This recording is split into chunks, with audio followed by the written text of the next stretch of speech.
Welcome to the Smart Keys podcast. Today we are doing a deep dive into something that, honestly, it pretty much dictates the modern workday. Yeah, unfortunately, it really does. Right. Our mission today is all about transforming the email inbox. We want to take it from being this constant tyrant and turn it into, a strategic tool for modern professionals. Which is so needed right now. I mean, information overload is huge. Totally.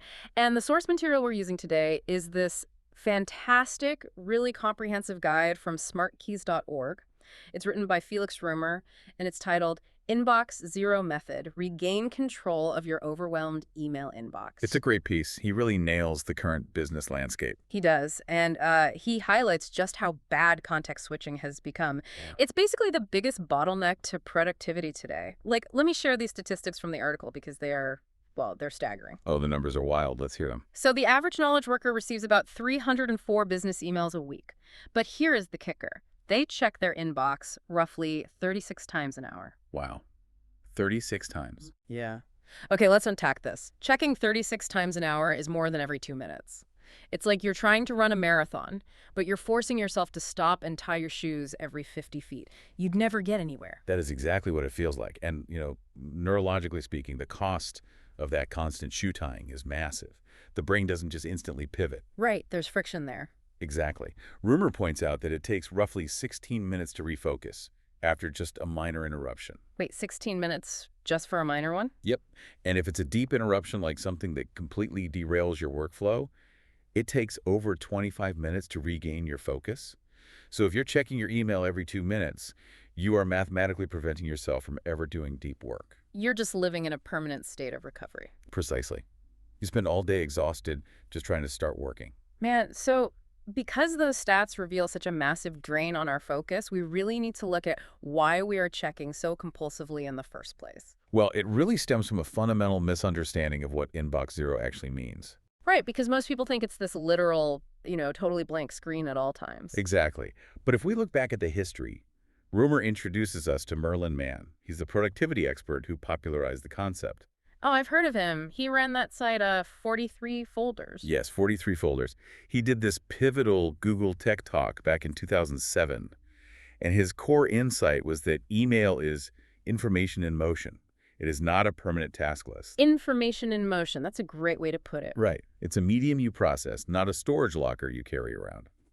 And modern experts like Asana remind us that the goal isn't the permanent state of zero emails. Yeah, the article mentioned a reframing from intentional academia. They call it zero unintentional attention, which I love. It's a beautiful way to frame it. You only give your inbox attention during your planned, deliberate review blocks. But wait, I have to push back here. Isn't having zero emails literally the name of the game? I mean, if you're telling the listener they'll still have emails sitting there, haven't they failed the method? What's fascinating here is that chasing a perfect zero actually backfires.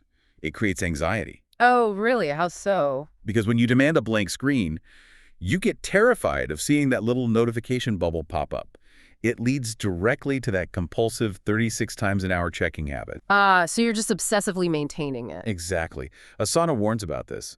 The real victory is consistency and protecting your deep work, not a perfectly blank screen. Okay, that makes sense.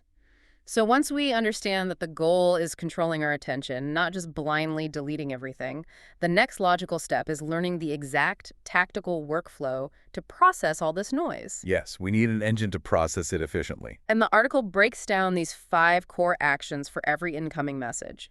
Basically, you stand from the top down and you have to do one of 5 things. Right, no skipping around. Exactly. Number 1, delete. If it's junk, get rid of it. Number 2, delegate. If it's a task you don't actually own, send it to the right person. Which happens more often than people think. Totally. Number 3, respond, like for quick replies. Number 4 is defer for things that need scheduling. And finally, number 5, do.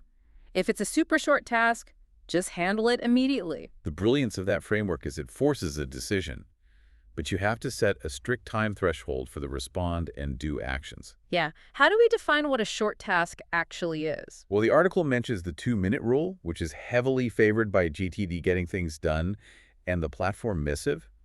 If it takes under 2 minutes, just do it. Okay, but Asana has a slightly different take. Right? Yeah, Asana suggests a more generous 5-minute threshold. It really depends on your role. Yeah. But the key is applying it ruthlessly so trivial things don't pile up. Let's talk about that GTD integration for a second, specifically for the stuff you have to defer, because that's where people get stuck. Oh, absolutely. The deferred items are the dangerous ones. Right. To process them effectively, the listener should ask 3 questions when they hit a bigger email. What is this? Is it actionable? And what is the very next step? Identifying the next step is huge. You don't leave an email sitting there because right marketing proposal is too scary. You break it down. Yeah, and then those deferred items move into specific lists, like next actions for single steps, waiting for if you have a dependency, or projects for multi-step stuff. Exactly. You get it out of the inbox. Here's where it gets really interesting. This shifts your inbox from acting like a dusty storage unit to a high-speed assembly line. Ooh, I like that analogy. Yeah, you apply the touch it once rule, you make a decision, and you move it down the line without ever rereading it. Which saves so much cognitive energy. Yeah. But maintaining that high-speed assembly line is exhausting if you rely on willpower alone. Oh, willpower fades by like 10 a.m. for me. Exactly. Which is exactly why modern professionals must lean on software features and strict boundaries to automate the system. Right. The tools we already have. I mean, we all have labels, rules, the snooze button, and archive features. Just using snooze to hide an email until Friday when you actually need it is a game changer. It is. And we can go further with integrations. The article explains how Asana connects directly to Gmail or Outlook. Wait, so you don't even have to leave your inbox to make a task? Nope. You click a button, turn the email into a scheduled task outside the inbox, and then you just archive the original email. Boom, loop closed. That is amazing. And for teams, the guide mentions shared inbox solutions like Missive, Clean Email, and SaneBox. Yeah, those are incredible for assigning ownership, so you don't have 3 people reading the same support ticket and duplicating effort. Such a waste of time. And speaking of keeping things lean, let's talk about folders.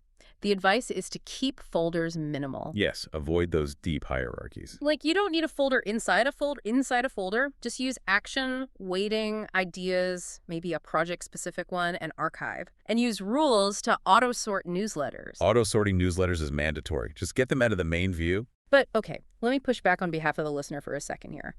If I'm time-blocking my email to just a mid-morning and a shutdown session, and I'm turning off all my alerts like the article suggests, won't my team think I've fallen off the grid?